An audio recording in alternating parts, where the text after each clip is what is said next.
नमस्कार दोस्तों, कैसे हैं आप लोग। आशा करता हूं कि आप लोग अच्छे ही होंगे। तो लेसन प्लान लेके आया हूं। हिंदी का लेसन प्लान है। फॉर्मेट, सबसे पहले फॉर्मेट भरना है। लेसन नंबर डाल देना है। पुपिल टीचर्स नेम में अपना नाम डाल देना है। रोल नंबर में कॉलेज का रोल नंबर डाल देना है। सब्जेक्ट में हिंदी डाल देना है। क्लास 6 डाल देना है। टॉपिक में बचपन डाल देना है। Section A, duration of lesson 40 minute या 35 मिनट। डेट डाल देना है। उसके बाद आ जाते हैं सामान्य उद्देश्य पे। सामान्य उद्देश्य का पॉइंट नंबर 1, बच्चों को हिंदी के ज्ञान में वृद्धि करना। पॉइंट नंबर 2, बच्चों को हिंदी के सामान्य जानकारी प्रदान करना। पॉइंट नंबर 3, हिंदी विषय में बच्चों को रुचि उत्पन्न कराना। पॉइंट नंबर 4, बच्चों को रचनात्मक ज्ञान में वृद्धि करना। पॉइंट नंबर 5, बच्चों को मानसिक व बौद्धिक विकास का ज्ञान कराना। नेक्स्ट पॉइंट आ जाता है विशिष्ट उद्देश्य।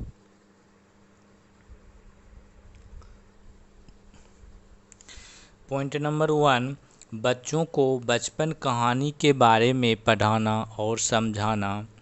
पॉइंट नंबर 2, बच्चों को शुद्ध रूप से हिंदी भाषा का ज्ञान कराना। पॉइंट नंबर 3, बच्चों को कहानी के मूल भाव को स्पष्ट करना।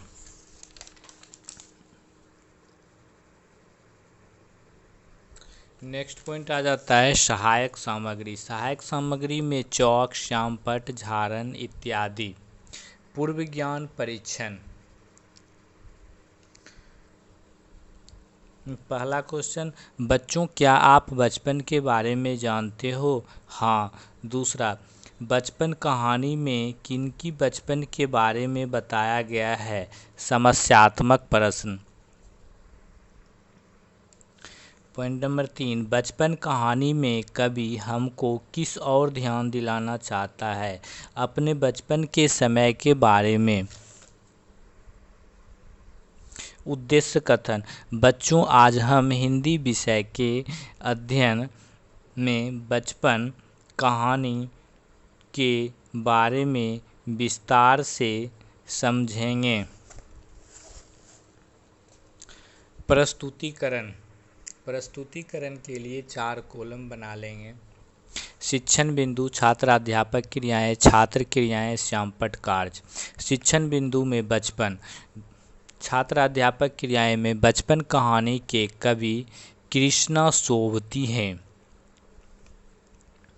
दोस्तों, अगर वीडियो पसंद आ रहा होगा तो लाइक, शेयर एंड सब्सक्राइब करें। कहानी की प्रारंभिक बातें।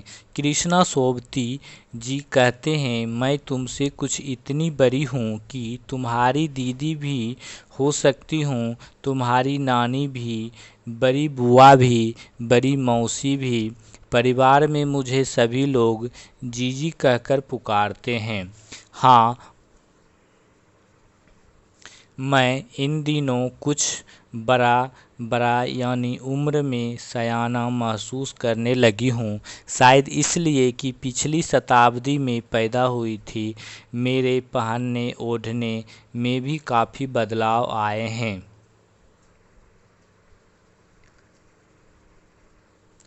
कृष्णा जी की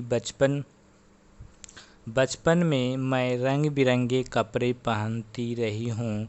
नीला, जामुनी, ग्रे, काला, चॉकलेटी। अब मन कुछ ऐसा करता है कि सफ़ेद पहनूं। गहरे नहीं,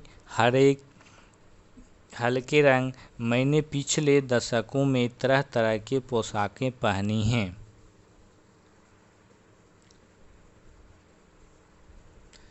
छात्र क्रियाएं में सभी छात्र छात्रा अध्यापक की बातों को ध्यानपूर्वक सुन रहे हैं और श्यामपट्ट कार्य की सभी अपने अपने कॉपी में लिख रहे हैं।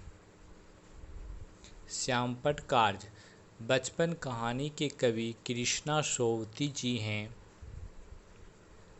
कृष्णा जी अपने बचपन में किस रंग के कपड़े पहनते थे उनका वर्णन कर रहे हैं। फिर शिक्षण बिंदु में कृष्णा का बचपन का पहनावा और दैनिक क्रिया। उन दिनों फ्रॉक के ऊपर की जेब में रुमाल और बालों में इतराते रंग बिरंगे रिबन का चलन था। लेमन कलर का बड़े प्लेटों वाला गर्म फ्रॉक जिसके नीचे फर टंकी थी, जो ट्यूनिक भी याद है, एक चॉकलेटी रंग का और अंदर की कोटी प्याजी, दूसरे ग्रे और उसके साथ सफ़ेद कोटी।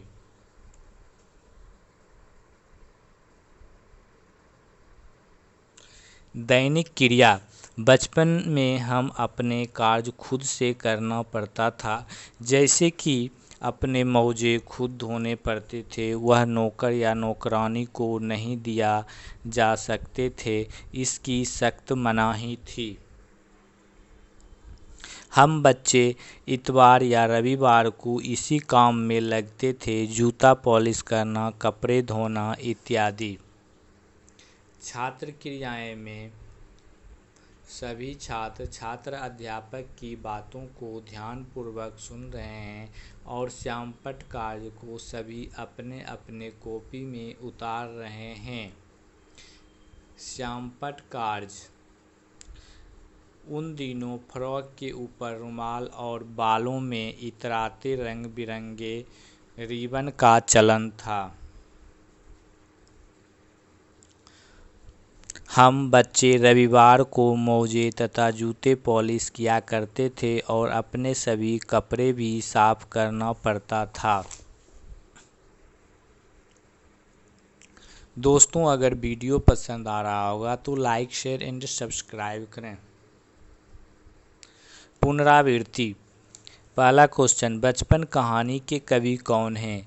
कृष्णा सोवती जी। बचपन कहानी में किस विषय का वर्णन किया गया है? अपने बचपन के बारे में बताया गया है। बच्चों, तुम्हारे बचपन और अभी के समय में क्या असमानता देखने को मिलता है? समस्यात्मक प्रश्न।